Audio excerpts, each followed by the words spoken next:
la Orden de Salud OM, fundada por el maestro Onjo Wansom, pues nos otorga todas las herramientas, nos otorga todo el conocimiento necesario para poder llegar al despertar de la consciencia, a la autorrealización, y es lo que pretendemos transmitir en estas charlas, ir desgranando poco a poco todo el conocimiento Rosacruz, todo lo que enseña el maestro Onjo Wansom en sus libros, charlas, conferencias, para ir poco a poco aprendiendo y avanzando y explicando un poco las posibilidades que tenemos reales de llegar a ese ansiado despertar y cumplimentar todo el proceso iniciático. Como comentaba, dentro de ese proceso iniciático tenemos lo que son los misterios menores y los guardianes del umbral. Bien, dentro de toda la literatura, diríamoslo así, esotérica, siempre encontramos un tema muy reiterado que tiene sus correspondientes referencias. Esas referencias, como no podía ser de otra manera, pues se corresponden con el mundo antiguo. Los misterios, las principales obras que nos hablan de los misterios, en el mundo clásico, pues corresponden a la Metamorfosis de Apuleyo y de Isis y Osiris de Plutarco. Evidentemente tendríamos que citar a muchísimos autores más, Platón, etcétera, etcétera, pero especialmente de estas dos obras, más todo lo que nos aporta, nos enseña el maestro Onjo Wansom en los libros que luego desgranaremos, pues corresponden unas buenas referencias para el investigador, ¿no? Justamente estas obras que corresponden al siglo I y II de nuestra era. Aunque en general, pues todos los iniciados de la antigüedad pues respetaron celosamente el juramento de secreto, de manera que los estudios académicos se quedan cortos a la hora de describir pues en qué consistían estos misterios. Una cuestión de importancia es la existencia de grados iniciáticos dentro de los misterios de Isis, Mitra, etcétera, cuestión que veremos un poquito más tarde. En realidad, los misterios, mediante un ritual de iniciación, pues participaban a lo que era el candidato a la iniciación, pues de un conocimiento que le encaminaba a su despertar y a integrarse con la divinidad. Aquí estamos viendo unas bellas imágenes del templo de Isis, en la isla de Philae, en Egipto, isla a la cual se accede solo por mar. En este caso, por el río Nilo, diríamoslo así. Bien, curiosamente los estudiosos afirman que el secreto de los misterios de Eleusis fue transgredido de forma provocativa por Diágoras de Melos, según afirma un autor, que es Walter Bucket. La verdad que tiene unos títulos, unas obras muy interesantes relacionadas precisamente con los misterios antiguos. Y justamente de este sujeto de Diágoras de Melos se cuenta que contaba por las calles a todo el mundo y le hizo parecer vil y sin importancia con su acción el secreto o uno de los secretos fundamentales de los misterios de Eleusis. El secreto fue también expuesto por un escritor gnóstico de la secta de la serpiente, un aseno, cuyo sermón es citado por Hipólito. De ahí que se tenga o que tengamos vislumbres de algunos pequeños detalles relacionados con los cultos mistéricos pues, más importantes de Eleusis, ¿no? Los atenienses al celebrar los misterios eleusinos, pues enseñaban a lo que ellos denominaban los epoptai, según Blavatsky, es decir, los que ven las cosas tal como son. Pues concretamente había otras acepciones de epoptai, los que ya han visto. Antes de ver eran llamados mistai. Pues bien, los atenienses, decíamos, enseñaban a los epoptai el gran admirable, el más perfecto secreto en silencio, que era el que vemos aquí, en esta diapositiva. Ese secreto tenía que ver justamente con lo que es una gavilla de trigo. En silencio enseñaban una especie de espiga de trigo sagrada. Obviamente la figura es bien clara y todo el poder realmente reside de la autorización en la simiente humana. Ese símbolo de la espiga de trigo refleja claramente esa idea, el de la simiente humana. Aquí vemos que el autor anónimo de los Filosofómena del siglo III a.C. habla de los atenienses que iniciaban a las gentes en el Eusis y que enseñaban a los iniciados el más completo, epóptico, poderoso y maravilloso misterio, una espiga de trigo segada en silencio solemne. Insisto, la correspondencia creo que creemos que es clara, se corresponde con lo que es la simiente humana. Y es por ello que el venerable Marston Johansson afirma que lo más precioso que tiene la criatura humana es su semilla, su simiente. Él dice que no hay nada en el universo que tenga un valor semejante al de la simiente humana. La simiente humana es invalorable. Él afirma que la simiente humana es energía solar latente y solo basta saber cómo desarrollar todo el potencial energético contenido en el Inseminis para transformarnos completamente. Pues para convertirnos en seres humanos y realizarnos como verdaderos hombres. El buscador espiritual, si persiste en su afán de responderse preguntas o de encontrar respuestas a sus inquietudes, pues tarde o temprano encuentra un vehículo de expresión de la divinidad, en este caso la rosa y la cruz, y desde ese momento, si vive las herramientas que se le proporcionan para su autorización, pues se convierte en un serio candidato a la iniciación. Hemos comentado en la introducción que en la antigüedad existían las escuelas de misterios y los misterios se dividían en menores y mayores. En el libro de la iniciación Rosacruz del maestro Johansson se describe con detalle pues, en qué consistían esas iniciaciones. Las supremas aspiraciones a la iniciación pues solo las tiene realmente eso que es el Buddhata. Es el Buddhata quien tiene como suprema meta del esforzado trabajo la anhelada unión con el íntimo, ser uno en él. Ya hemos repetido en muchas ocasiones que el Buddhata es la esencia, es la chispa divinal que se encuentra totalmente dormida y prisionera del ego. Entendiendo por ego pues la multitud de yoes, que son los que se expresan pues a través de la máquina humana y le sumergen en el sueño. Urge liberar al Buddhata, urge restablecer la normal situación del Buddhata, es decir, su despertar. El camino iniciático nos lleva a un continuo despertar, viviendo los 5 valores de la rosa y la cruz, que son vida, muerte, amor, libertad y sabiduría. Aquí vemos unas figuras bien simbólicas, vemos concretamente el típico laberinto que encontramos en muchas catedrales, ese laberinto simbólico al que en la antigüedad lo denominaban Absolum, y en el centro del laberinto pues vemos al Minotauro, y justamente ese Minotauro representa el ego, que es el que justamente es el causante del problema actual que nos impele a hablar hoy y otros días y que establecemos como suprema meta justamente de la enseñanza, que es ese despertar y ese obstáculo que es ese ego al cual pues tenemos que enfrentarnos. Bien. Mediante los 5 valores, insisto, llegamos a ese despertar. El valor de la vida nos habla de la transmutación alquímica de energía sexual.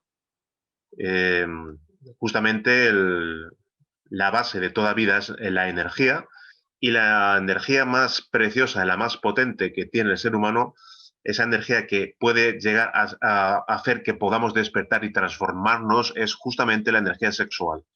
Si aprendemos a transmutar la energía sexual, obviamente estamos aportando a la esencia, al Buddhata, de un caudal energético magnífico para que tenga grandes posibilidades para ese despertar. Existen 3 tipos de transmutación, como ya hemos comentado en algunas charlas: unipolar, bipolar e integral. La transmutación unipolar, digamos que la realiza aquellas personas que todavía no trabajan con el otro polo, con su pareja. La transmutación bipolar la viven aquellos que ya pueden trabajar con el otro polo, hombre y mujer, pero sin que exista todavía contacto sexual. Y la transmutación integral, también denominaba Udvareta Yoga, magia sexual, arcano solar, gran arcano, arcano AZF, tantra blanco. Entonces ya la pueden vivir los cónyuges, hombre y mujer, eh, sin realmente llegar al orgasmo y sin eyaculación seminal, en una práctica magnífica de transmutación donde toda esa energía sube por ciertos canales, los nadis, Ida y Pingala, hasta el cerebro, y esos canales desembocan en el corazón, que es la morada del Buddhata, en el templo corazón, es donde mora la esencia, la conciencia. Ese es el recorrido que hace la energía sexual desde nuestras gónadas, subiendo por esos nadis que rodean la columna vertebral hasta el destilador del cerebro y desembocan justamente en el corazón. El valor de la muerte habla de justamente la muerte de los yoes. Ya hemos dicho que el principal problema es el ego, que es el que mantiene prisionera la conciencia. En principio, tenemos que hacer un magnífico ejercicio de control yoístico, de control de los egos, de los yoes, porque de esa manera el ego se va debilitando poco a poco. Eso no significa eliminar el ego, significa simplemente debilitarlo. Más adelante, cuando se llega al despertar de la conciencia y se tenga el fuego sagrado de Kundalini despierto, es cuando, teniendo ya fuego, podemos eliminar esos yoes. El valor del amor implica amar a nuestro prójimo más que a nosotros mismos, y la mejor manera de amar al prójimo, ¿cuál puede ser? Pues darle lo más valioso que tenemos, que es la enseñanza Rosacruz. Por supuesto, siempre gratuitamente. Nosotros nunca cobramos ni un céntimo por las enseñanzas, porque es así como la hemos recibido y realmente es como debe ser. Todo el mundo, toda la humanidad tiene posibilidad de recibir gratuitamente la enseñanza, y la labor de divulgación, de difusión de las mismas es fundamental para nuestro despertar, al igual que el resto de los valores. El valor de la libertad nos habla justamente de que efectivamente nadie es libre si está sujeto por las cadenas del ego. Entonces debemos de realizar un gran trabajo con dos columnas torales relacionadas con la atención. El recuerdo de sí o el autorrecuerdo y la autoobservación. Nosotros lo denominamos la práctica del IAU, individualidad, acción, ubicación. Debemos de autorrecordarnos como conciencia sin perder nuestra individualidad como conciencias. Debemos ya de utilizar mediante la autoobservación ser conscientes de lo que estamos haciendo en un momento dado y sin perder nuestra individualidad y sin perder la noción de lo que estamos haciendo en un momento dado, extender nuestra atención hacia el lugar en el que nos encontramos. De esta manera dividimos la atención en tres y colocamos un muro de contención a la acción del ego, de los yoes. Los yoes nos sumergen continuamente en el sueño, en este matrix, en esta realidad. Tal como nos encontramos, pues prácticamente estamos sumergidos en lo que es el sueño más profundo. Gracias al IAU aprendemos a vivir el presente mediante esos tres aspectos: individualidad, acción, ubicación. Y así impedimos también la manifestación yoística del ego. Y por último, el valor de la sabiduría hace referencia siempre a acudir a los divinos padres, a hacer la voluntad del Padre, llegar al despertar de la conciencia, y la vivencia conjunta de los cinco valores indefectiblemente llevan al aspirante al despertar de la conciencia. Pues bien, la iniciación Rosacruz nos proporciona un continuo aprendizaje y adquisición de conocimiento sobre el ser humano, la divinidad, la creación, etc. Es difícil admitir ciertas verdades como que alguien se encuentra sumergido en el sueño de la conciencia, pero también la vivencia de la Rosacruz nos conduce a liberarnos de la rueda del samsara de nacimientos y muertes. Por tanto, romper ese fatídico bucle que nos mantiene atados y prisioneros a la ley de recurrencia, perdiendo y malgastando vidas y vidas, debería de ser una prioridad para alguien que realizara una profunda reflexión y llegara a esa conclusión. De ahí en adelante, pues existe una toma de conciencia de la propia situación, de la penosa situación, diría yo, en la que nos encontramos, y cuando alguien toma conciencia de manera inmediata de la situación, se pone manos a la obra y comienza el trabajo sobre sí mismo. El Buddhata, en su afán de despertar y liberarse de las garras del ego, y el ego en su afán de seguir utilizando el cuerpo y vehículo de expresión del aspirante a Rosacruz y seguir perpetuándose en el tiempo, pues establece lo que es una lucha sin igual contra la conciencia. Asistimos, pues, a la batalla de las batallas: la conciencia, el Buddhata, la chispa divinal, la luz, contra el ego, el mal, la oscuridad, las tinieblas. El maestro Johansson nos habla claramente de las iniciaciones. Especifica que las iniciaciones se dividen en dos grupos de a 9. 9 iniciaciones de misterios menores y 9 iniciaciones de misterios mayores. Las 9 iniciaciones de misterios menores corresponden a un intenso trabajo en eso que es el sendero de prueba, en el sendero probatorio. La escuela de la vida es la que nos brinda una magnífica oportunidad de conquistar todas y cada una de esas iniciaciones. Estas iniciaciones del sendero de pruebas sirven para medir las aspiraciones innatas del discípulo. Las terribles pruebas que uno tiene que vencer para recibir la primera iniciación, pues constituyen una serie de sufridas batallas contra uno mismo, es decir, contra el ego. El requisito fundamental es la castidad, es decir, la transmutación de energía sexual. Entendemos castidad no como celibato, sino como una intensa actividad sexual, pero utilizando, viviendo la transmutación alquímica de energía sexual en cualquiera de las tres modalidades que hemos explicado al principio: transmutación unipolar, bipolar o integral. Los discípulos que trabajan con los valores de la transformación íntima, la vida, la muerte, el amor, la libertad, la sabiduría, pues pasan rápidamente y en corto tiempo este sendero de pruebas, afirma el maestro. Y los aspirantes que no tienen cónyuge, pero que transmutan sus energías sexuales, que ejercen un magnífico control sobre sí mismos y tratan en lo posible de vivir los valores de la regeneración, pues pasan sin problemas las difíciles barreras del sendero probatorio, aunque con menor celeridad. Las 9 iniciaciones de misterios menores las recibe el íntimo, siempre junto al Buddhata. Estas iniciaciones, pues puede el discípulo recibirlas aún en el mundo tridimensional, el cuerpo físico o en cuerpo físico, pero siempre en ausencia del ego. Las 9 iniciaciones menores son estrechamente vigiladas por los maestros instructores, tanto en el mundo físico como en los mundos internos. En tiempos de la antigüedad, los colegios iniciáticos establecieron que esas iniciaciones menores fueran recibidos en el mundo físico. En cierta prueba, por poner un ejemplo que nos cuenta el maestro, el aspirante se colocaba en un trayecto o se le colocaba en un trayecto con muchos mendigos que requerían su atención. Seguía avanzando y llegaba hasta un leprosario. Ahí todos requerían su atención, todos querían ser consolados por el visitante. Las manos descarnadas y nauseabundas se extendían hasta tocar sus ropas. Si corría tratando de escapar de los leprosos, fracasaba en tan terrible prueba. En cambio, si se ponía a consolar a los sufrientes enfermos, a curar sus heridas, a compartir su triste comida y el lecho que se le prestaba, aprobaba una terrible prueba que le conducía a cierta iniciación de misterios menores. Una de las pruebas que permitía conocer de labios a oído el secreto del gran arcano, otro ejemplo más, consistía en colocar al estudiante en ciertas situaciones tales que fácilmente podían confundirse con un sueño. En un momento cualquiera, pues el estudiante conoce una hermosa doncella, o en el caso de las damas, un maravilloso joven. En este caso, del ejemplo, el estudiante conoce una hermosa doncella limpia, pura, diáfana, inquieta por los estudios esotéricos, con un magnífico verbo. Su conversación es sublime, divinal, posee una gracia increíble en todos sus movimientos, descubriendo en cada gesto, en cada ademán, uno y otro de sus múltiples encantos.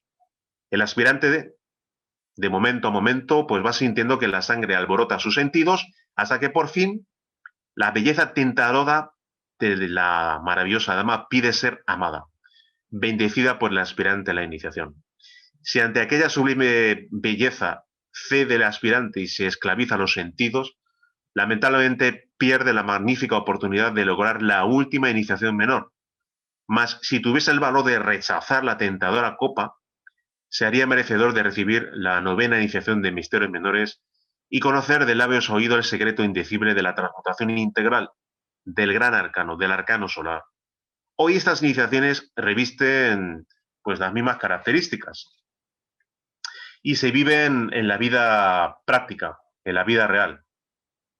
Esa es la conciencia a quien le toca aprobar todas y cada una de las pruebas a las que es sometido en su difícil ascenso por la cuesta que conduce al vestíbulo de la sabiduría y hasta las mismas puertas del altar de la iniciación. Con respecto al desarrollo de las facultades, los iniciados de misterios menores, si bien han comenzado a desarrollar sus facultades latentes y naturales, no los exhiben ni hacen gala de ellos. Menos todavía van a dar un uso comercial de los mismos. Cuando un iniciado de misterios menores ha logrado desarrollar sus chakras, pues generalmente no hay persona común y corriente que se percate de ello, pues el iniciado no presume bajo ningún concepto de nada. Es simplemente un ciudadano común y corriente. ¿Quién recibe la iniciación? La personalidad ni el ego recibe ninguna iniciación. Toda iniciación es estrictamente consciencial, íntima, profunda, secreta. Entre los luchadores incansables por el logro de la iniciación no se encuentra ningún nigromante, adivino, quiromántico o cartomántico. La iniciación blanca no recibe o no la recibe ningún espiritista, medium, ningún aprendiz de brujo. Todos aquellos que presumen de ser iniciados de la Rosa Cruz no son más que charlatanes. El verdadero iniciado Rosa Cruz no presume de ser un iniciado, no presume de ser muchísimo menos un maestro y peor todavía, tal como dice el maestro, peor todavía estaría anunciándose en la prensa oral o escrita como un arreglalíos, sacadiablos, trae suertes, ve futuros, experto en limpias, limpiador experto en chakras, componedor de corazones. Todos aquellos que ven un negocio en la Rosa Cruz son impostores y charlatán. En cada iniciación de misterios menores, el discípulo penetra un estrato inferior de nuestro cuerpo planetario llamado Tierra. Para poder penetrar en estas esferas debemos sostener terribles batallas contra determinados vicios que llevamos muy dentro y debemos vencerlos. Solo una vez que ya han sido dominados esos yoes, pues es como podemos obtener el pase que otorgan los guardianes de cada estrato interno de la Tierra. Estos estratos subterrestres son conocidos también como círculos infernales. Las iniciaciones menores nos preparan para el advenimiento del fuego sagrado. El fuego se halla en los infiernos. Hay que extraer el fuego sagrado de nuestros propios infiernos para iluminarnos con su luz. Bien, ¿en qué consisten las 9 iniciaciones de misterios menores? La primera iniciación. Logramos la primera iniciación de misterios menores cuando rasgamos el velo del conocimiento y nos sumergimos en las aguas de la vida mediante la transmutación.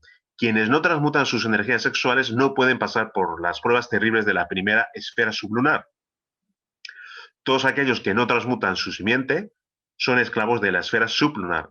Solo quienes transmutan su simiente creadora logran vencer las terribles tentaciones que se experimentan en esta esfera, nos cuenta el maestro.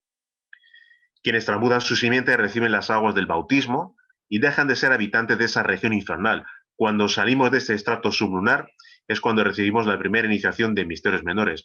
Digamos que para ilustrar un poquito esta figura hemos puesto lo que es justamente el recorrido de los nadis, por donde en las prácticas de transmutación justamente asciende victorias a la energía sexual transmutada, como hemos comentado anteriormente, hasta el cerebro y desemboca en el corazón. Esos nadis son denominados Ira y Pingala. Bien, la segunda iniciación de misterios menores se recibe tras intensas batallas contra nosotros mismos, contra el ego, contra los yoes que personifican las distintas formas de lujuria y violencia. Cuando triunfamos en la dura batalla por la castidad, es decir, por la transmutación, y contra la fornicación, entendiendo fornicación como derrame seminal y orgasmo, cuando luchamos por la paz y contra la violencia, ascendemos lentamente hacia esferas divinales y penetramos en el altar de la segunda iniciación de misterios menores. En la tercera iniciación de misterios menores se conquista después de haber triunfado pues, sobre las diversas formas de lujuria, refinamiento sexual, gula, glotonería, alcoholismo y drogadicción. Una vez que hemos triunfado en la tercera iniciación de misterios menores, rápidamente somos sometidos a las pruebas para obtener la cuarta iniciación de misterios menores. Cuando realizamos una magnífica disciplina interior de control sobre eso que son las diversas formas de avaricia, prodigalidad, y de haber vencido las influencias que inducen el desequilibrio en los elementos de cambio, es cuando obtenemos esta maravillosa iniciación, la iniciación cuarta de misterios menores. ¿Y qué hay de la quinta? Bueno, después de ejercer un magnífico control sobre el orgullo, la ira, la violencia, el cinismo, la hipocresía, pues entonces obtenemos victoriosamente la quinta iniciación. Bien, continuamos con la sexta iniciación de misterios menores. Después de subyugar a todo el cúmulo de yoes que personifican el desprecio a lo divinal, el escepticismo materialista, el ateísmo, fanatismo, tiranía, despotismo, obtenemos la sexta iniciación de misterios menores. Vivimos justamente en unos tiempos en los cuales, lamentablemente, cada vez aumenta más el escepticismo, el materialismo, etc. Por lo cual, obtener esta sexta iniciación de misterios menores realmente es algo muy valioso. Nos vamos acercando justamente al momento final. Antes hay que obtener la séptima iniciación de misterios menores y si no se sucumbe ante las sutiles insinuaciones de los yoes que personifican los más terribles delitos contra la naturaleza, contra sus cuerpos, contra la honestidad, contra los bienes ajenos, contra los bienes propios, contra los ideales ajenos, contra los propios principios religiosos, contra el arte sublime, entonces los vencedores de esta iniciación no son seducidos por tampoco las banderas revolucionarias de todos los tiempos. Y obtenemos de esa manera la séptima iniciación de misterios menores. En la octava iniciación, cuando la esencia se impone contra el maituna negro, el aspirante debe vencer el insano deseo de fornicación mística, la cual surge de las profundidades del subconsciente y pugna por dominar la criatura humana. El aspirante a la octava iniciación debe luchar contra el falso concepto de que la abstención o celibato conduce al despertar de Kundalini o a la iniciación de misterios mayores. Sobre este aspecto, cuando hablamos de la charla relacionada con Kundalini, dimos unos cuantos ejemplos en los cuales lamentablemente hay muchas personas que piensan que mediante el celibato se puede llegar al despertar de Kundalini. Bien, en esa charla dejamos bien claro que Kundalini solo se puede despertar si previamente se ha llegado al despertar de conciencia y segundo, con las prácticas de magia sexual, trabajando con ambos polos. Y nos acercamos a la novena iniciación de misterios menores. Cuando el discípulo consigue sustraerse y sobreponerse a la comisión de los más terribles delitos, inducidos por la legión de yoes, que personifican el crimen, el asesinato, el homicidio, traición y fidelidad, las iniciaciones de misterios menores las conquista el aspirante que cumple y vive los mandamientos de la ley divina.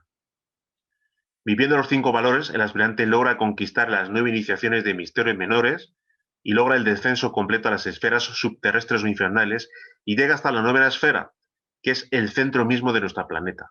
La novena esfera, allí se encuentra el signo del infinito, el santo 8, y todavía más dentro se encuentra el templo corazón del planeta Tierra, donde oficia el gran Melquisedec. El venerable Logos Melquisedec oficia justamente ahí, en el centro del planeta, y el aspirante, una vez que ha conseguido, pues prácticamente superar con éxito las 9 iniciaciones, recibe de labios oídos del venerable Logos Melquisedec el terrible secreto del arcano solar. Hemos explicado que el arcano solar es el tercer tipo de transmutación, fundamental para seguir avanzando en instancias superiores en las iniciaciones posteriormente de misterios mayores.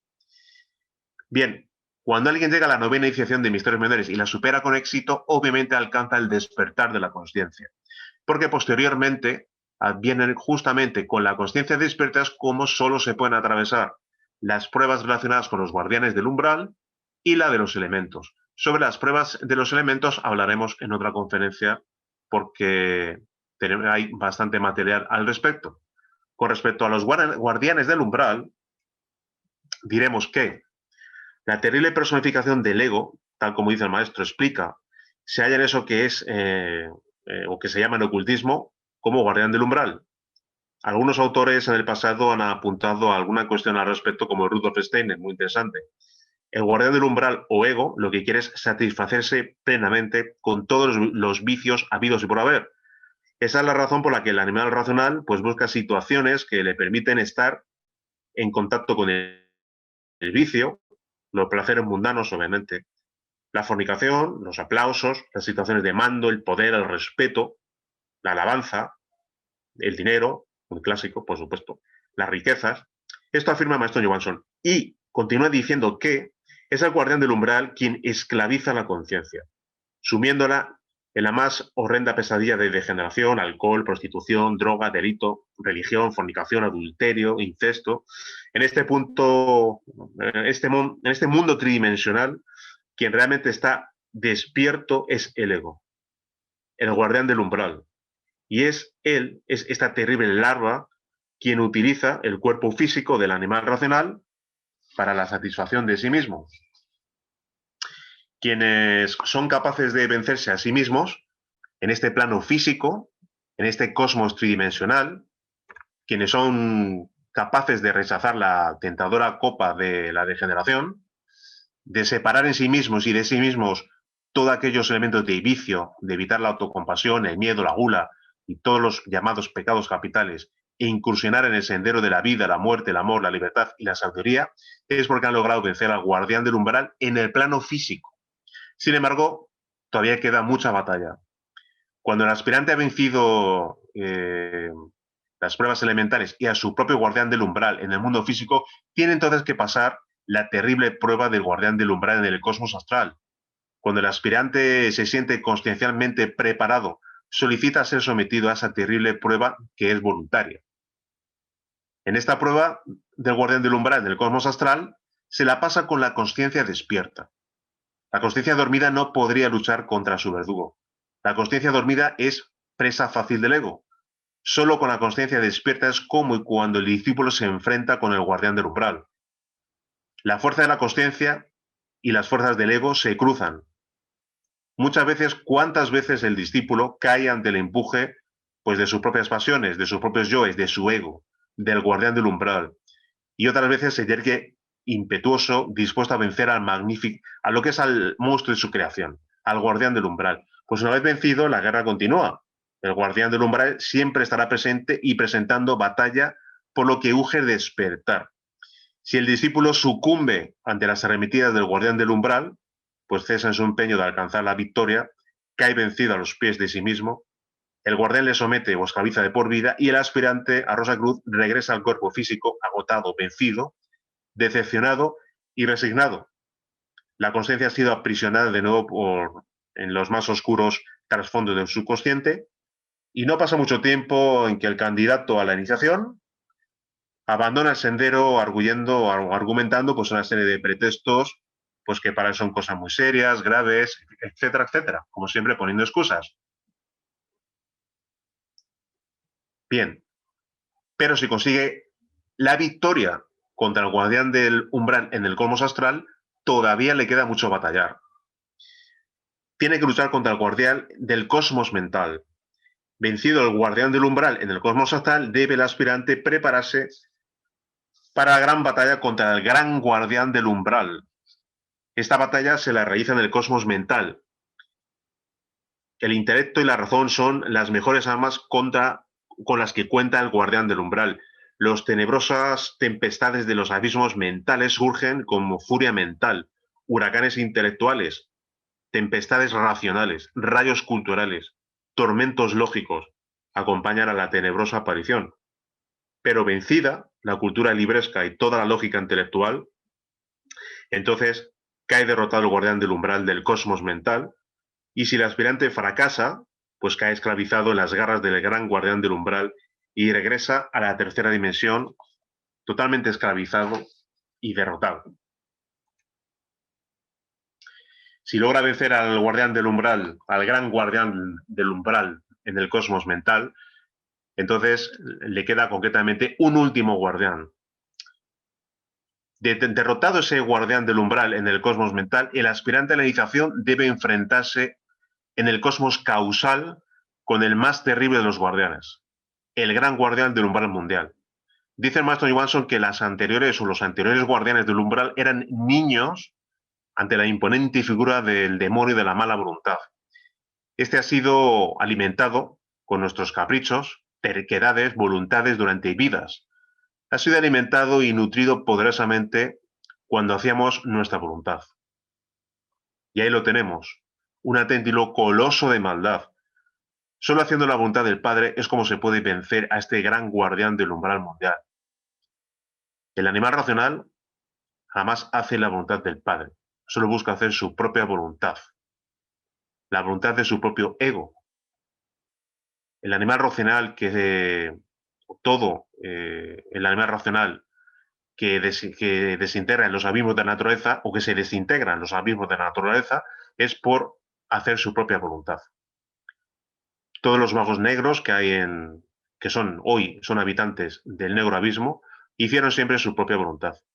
Todo aquel que hace su propia voluntad hace simplemente la voluntad del ego. Y su destino es el abismo, la desintegración en las infradimensiones del planeta Tierra. Todo aquel que hace la voluntad de Dios es porque el Padre es en él. Así afirma el maestro Johansson. Los miembros de la Logia Negra hacen su propia voluntad. Las grandes batallas entre la luz y las tinieblas comienzan realmente con el terrible encuentro que sostiene el discípulo, aspirante a la iniciación, contra el gran guardián del umbral mundial. Los augustos iniciados de la Gran Logia Blanca hacen la voluntad de su padre, quien mora en secreto. Quien sucumbe en las terribles garras del demonio de la mala voluntad, pues se convierte en un candidato serio para el abismo, para la desintegración, en los círculos dantescos, en las infradimensiones del planeta Tierra. Si el aspirante logra vencer al magnífico guardián del umbral mundial, es conducido por los maestros a un salón de fuego, a efectos de que el fuego queme todas las escorias y larvas sutiles y purifique los vehículos internos o cuerpos suprasensibles. Entonces, el aspirante se ha convertido ahora en un serio candidato a la iniciación. Bien, digamos que, como comentaba al principio de la charla, lo que se denomina las iniciaciones de misterios menores, lo que se denomina el sendero probatorio, digamos que, bueno, obviamente causa curiosidad a los aspirantes. Quizás muchas veces las iniciaciones de misterios mayores, con todas sus particularidades y magníficas experiencias que nos cuestan los grandes maestros, en este caso, relatadas por el maestro Johansson en su libro La iniciación Rosacruz, son magníficas, pero posiblemente no se le da la gran importancia que tiene el sendero probatorio, porque es la base para lo que está por venir. Es justamente la antesala a los misterios mayores. Digamos que el aspirante se va puliendo poco a poco justamente en las pruebas de las iniciaciones de misterios menores, se le va preparando para posteriormente luego ya pues tener pruebas de mayor calado cuando incursione en las iniciaciones de misterios mayores. Obviamente todas estas posibilidades que nos dan las iniciaciones de misterios menores para posteriormente entrar a vivir en carne y hueso las iniciaciones de misterios mayores siempre serán en vivencia de esas herramientas, de esos valores de la Rosacruz que hemos explicado anteriormente. La vida, muerte, amor, libertad y sabiduría. Bien, amigos, pues hasta aquí esta charla relacionada con los misterios menores y los guardianes del umbral. Si alguien quiere realizar alguna pregunta y somos capaces de contestar, estaremos encantados. Muchas gracias. Perdón, hay una consulta. Sí. Que dice, ¿quiénes son el diablo, Satanás y Lucifer? Bueno, la verdad que esa pregunta es para hacer una conferencia entera. Y además es que casi pensaba darla con ese título, pero bueno, vamos a especificar una serie de cosas. Bien, el llamado Satán de las religiones obviamente tiene que ver con eso que son justamente los yoes, el ego. Lo que es ese Satán justamente tiene que ver, pues mucho que ver, pues con el demonio de la mente, con el demonio del deseo, con el demonio de la mala voluntad, y es el que nos impide justamente avanzar en el sendero. Todo lo egoico hemos dicho que es justamente lo que se opone a la luz. Lo que es concretamente la figura del diablo, cuando hemos hablado del famoso Baphomet, pues obviamente podía representar al propio discípulo, ¿no? Al diablo hay que blanquearlo. Debemos de realizar justamente un ejercicio de transformación de ese diablo. El diablo debe transformarse en una entidad totalmente angélica, Hay que transmutar, transformar, digamos, la oscuridad en luz dentro de nosotros. Tal como se decía en la Edad Media, hacer luz, lux in tenebrix, es decir, despertar conciencia, siempre hacer luz dentro de nosotros y ir desterrando, eliminando cada vez más yoes y despertando más y más. De tal manera encontraremos que ese diablo que se va blanqueando poco a poco y se va convirtiendo en otro tipo de ser. Y con respecto a Lucifer, hay mucho que decir. Lucifer etimológicamente es el dador de luz.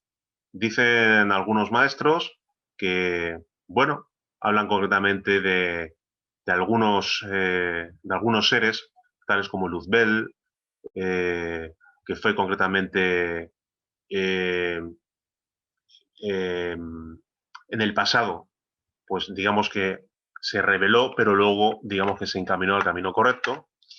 Y Lucifer también es justamente una manera de entender el hecho de la posibilidad de la transformación del ser humano, de ese Baphomet templario del que hablamos en su momento, justamente de transformar lo negativo en positivo, transformar la oscuridad en luz, lo que es justamente el dador de luz, Lucifer, pues nos impele al despertar y a fundirnos con la luz, a despertar más y más en la vivencia de los 5 valores. Si hay alguien que piensa que pues, se puede identificar el nombre de diablo con alguna entidad real, obviamente las jerarquías divinales existen y las jerarquías infernales también existen. En el universo hay grados y grados, tanto para el bien como para el mal. Pero bueno, eso nos meteremos con ello en otra charla, porque es bien complicado y bien largo hablar justamente de esa temática. Entonces, pues podemos establecer un poco esa diferenciación de lo que es el Satán de las religiones, que es ego que hay que eliminar, ese diablo que hay que blanquear, y ese Lucifer, ese dador de luz, que también justamente es el probador superior. Ese Lucifer es una parte del ser que es justamente el que conoce perfectamente al aspirante y es justamente el que le pone las pruebas que debe de superar en el sendero, tanto en los misterios menores como mayores, para posteriormente, cuando el aspirante llega al final del camino, pues si justamente se enfrenta a una de las últimas pruebas en la montaña de la ascensión y vence a su propio Lucifer, este se convierte en un niño pequeño, le saluda y se reintegra justamente a sí mismo. Por eso realmente se dice que Lucifer permite al aspirante avanzar porque le pone pruebas que le permiten justamente ir avanzando y superarlas en el sendero. Con lo cual, el aspecto de Lucifer como probador superior, como una parte del ser que es el que prueba al discípulo, pues también es bastante interesante y válida para poder hablar también en otra charla. Bueno, esto es un poco la diferenciación de esos tres aspectos. Hay dos consultas, una a través del Zoom y otra a través de Facebook. Vamos a dar primero lectura a la de Zoom, que fue la persona que consultó primero, que dice lo siguiente. Un aspirante, a medida que anda en el sendero, puede purificar los cuerpos o esperar a llegar a ese grado que mencionaste. Bien, cuando hablamos de purificación, obviamente todo el sendero realmente se le podría aplicar ese concepto, pero cuando hablamos concretamente de cuerpos, todo es gradual.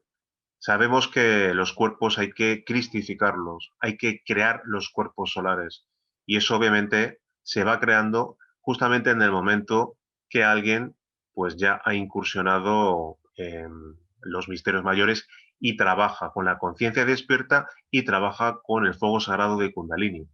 Porque justamente esos cuerpos que se van creando y se van perfeccionando son justamente el habitáculo, son los cuerpos que va a permitir que alguien se convierta en un bodhisattva o en vehículo de expresión de su maestro interno. Es algo gradual, eso ocurre en la quinta iniciación de misterios mayores. Cuando alguien justamente se convierte en bodhisattva, cristifica su cuerpo causal y ya adquiere justamente el manas superior, es decir, ha cristificado y ha creado los cuerpos solares para que el íntimo, el ser, se pueda expresar. Es una manera de decir que se deben de purificar los cuerpos, pero obviamente hay que crearlos y justamente trabajando con los 5 valores se van cristificando, creando, purificando y habilitando para ese magnífico momento en el que alguien adquiere la quinta iniciación de misterios mayores, se convierte en bodhisattva y ya con los cuerpos creados, purificados, perfeccionados, pues puede el íntimo, el ser, expresarse a través de su bodhisattva o de la persona humana. Gracias, Rafael. Hay una consulta de Carlos a través de Facebook que dice lo siguiente.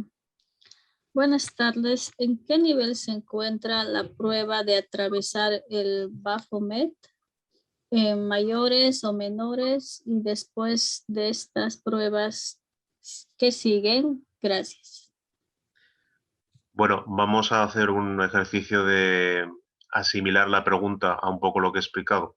Cuando el amigo pregunta sobre la prueba de atravesar el Baphomet, no sé si se está refiriendo a la referencia que hemos comentado respecto a la última montaña, a la montaña de la ascensión.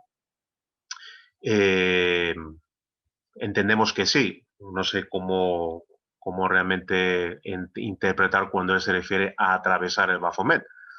Vamos a reiterar que en la última montaña, en la montaña de la ascensión, pues el aspirante, el maestro, recordemos que se van adquiriendo grados de maestría según vamos avanzando en el sendero. Una de las últimas pruebas, justamente en la montaña de la ascensión, tiene que ver con ese Baphomet, con ese Lucifer, con el cual el discípulo se enfrenta. Si sale vencedor, entonces ese Lucifer se convierte en un niño y le saluda y se reintegra justamente al propio discípulo. Es decir, ese Lucifer, ese probador superior, es el que ha ido poniendo pruebas continuamente al aspirante y este ha ido, si lo ha tenido a bien y ha ido teniendo éxito, ha llegado justamente a ese momento superándolas. Digamos que es una manera de hablar que ese Baphomet, ese Lucifer, se le presenta justamente en la última montaña, en la montaña de la ascensión.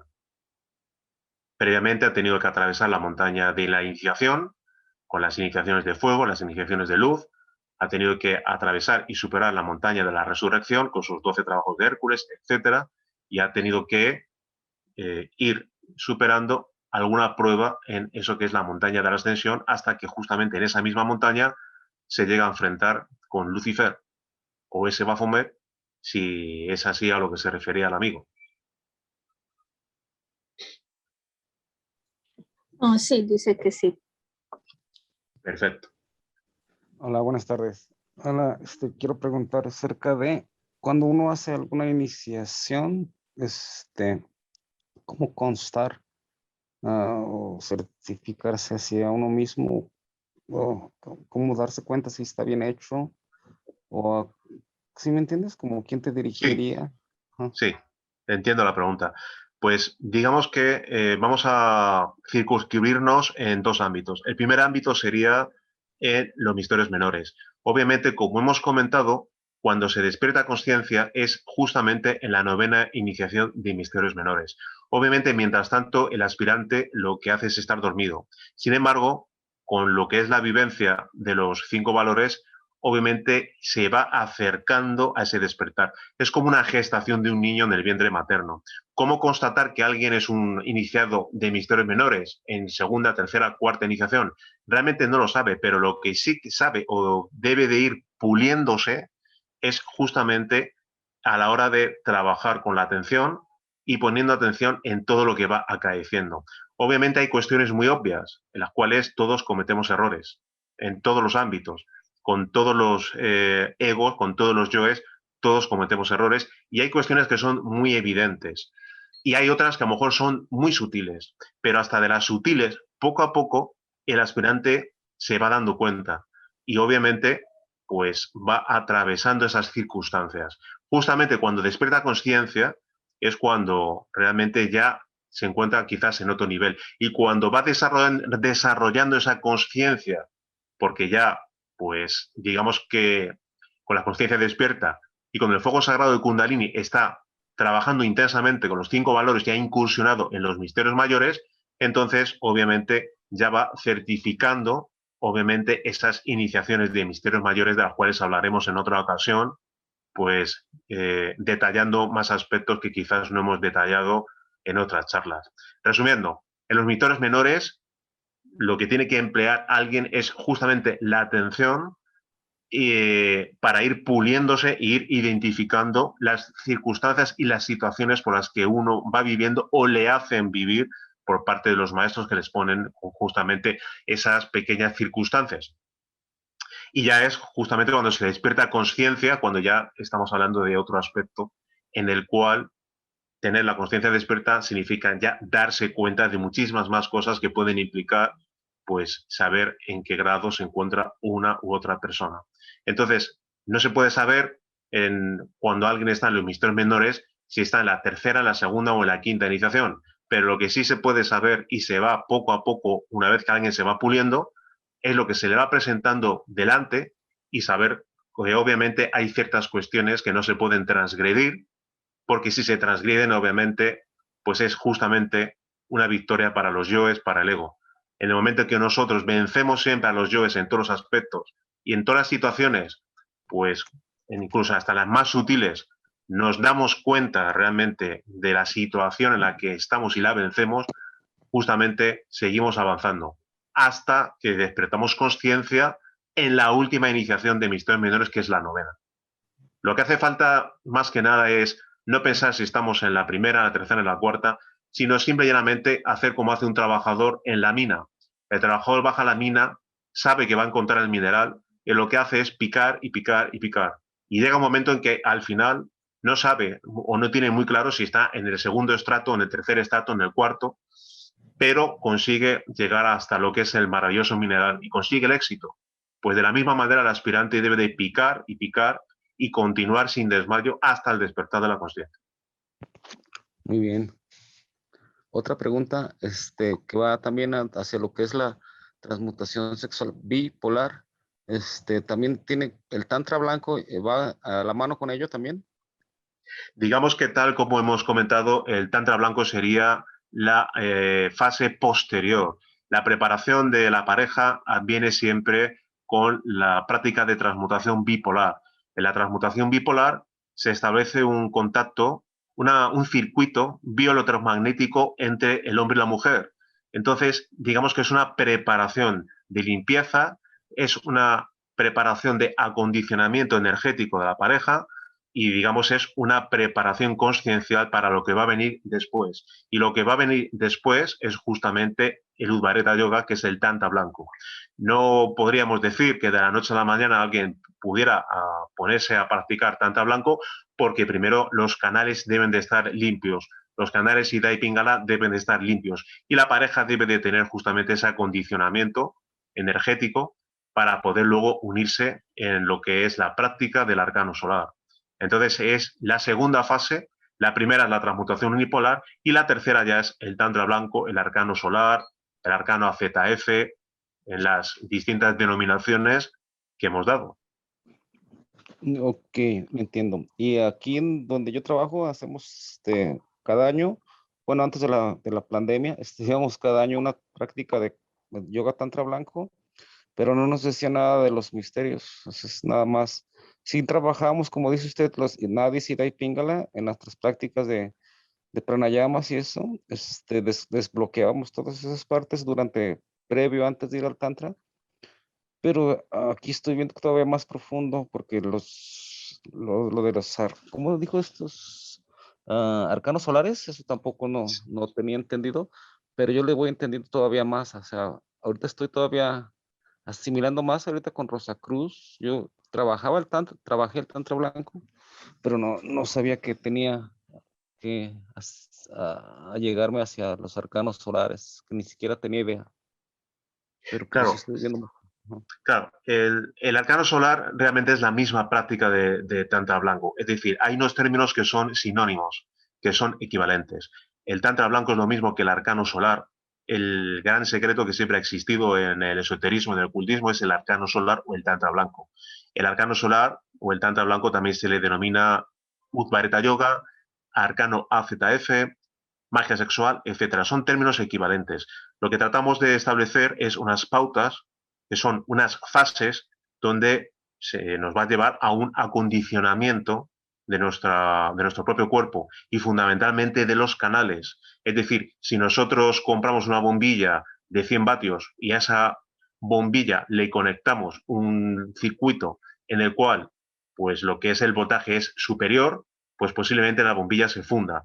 Tenemos que acondicionar primero los canales Ida y Pingala y no directamente ponernos a transmutar integralmente, porque es contraproducente. El cuerpo necesita un acondicionamiento, los nadis necesitan un acondicionamiento y la pareja también.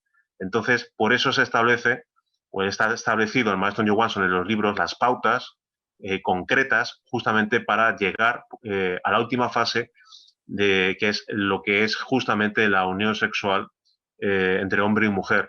Hay un proceso en el cual pues, se empieza a transmutar unipolarmente, luego se continúa con la transmutación bipolar, insisto, hombre y mujer, con ese circuito bioelectromagnético, de intercambio bioelectromagnético, limpieza de nadis, etcétera.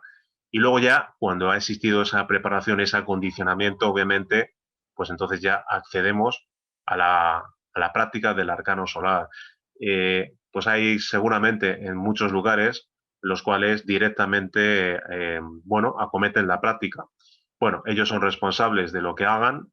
Nosotros, evidentemente, estamos y atendemos y nos quedamos, pues justamente con lo que se ha explicado en las pautas, en los libros, por parte del maestro Johansson, y lo que realmente importante es pues que existan esas fases, que digamos también, como todo en la vida es normal, que tengamos que tener cierta preparación para ese maravilloso momento, ese gran momento sagrado que es justamente pues la unión del hombre y de la mujer, del sol y la luna, del fuego, del agua, etcétera.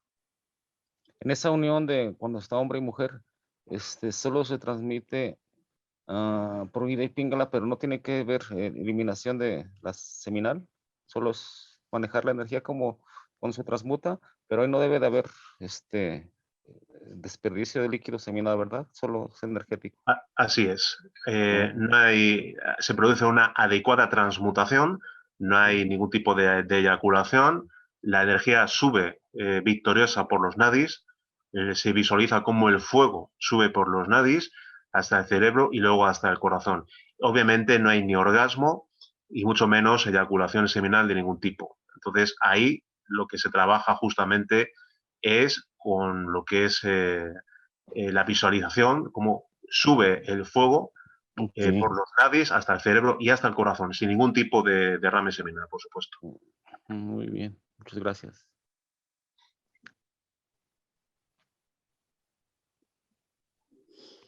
Y tal vez, Rafael, por aclarar que esta práctica no se realiza con varias parejas, ¿no? Sino que es algo realmente muy serio para lo cual uno debe prepararse. No es un juego.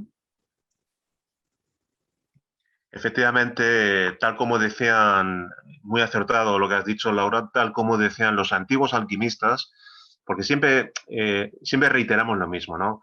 Estamos acostumbrados a que, bueno, a ver concretamente que hacen concretamente, pues, muchos cursos, muchos gurús de nueva ola, pero tenemos a los maestros. Y en el pasado ya se ha hablado de esto.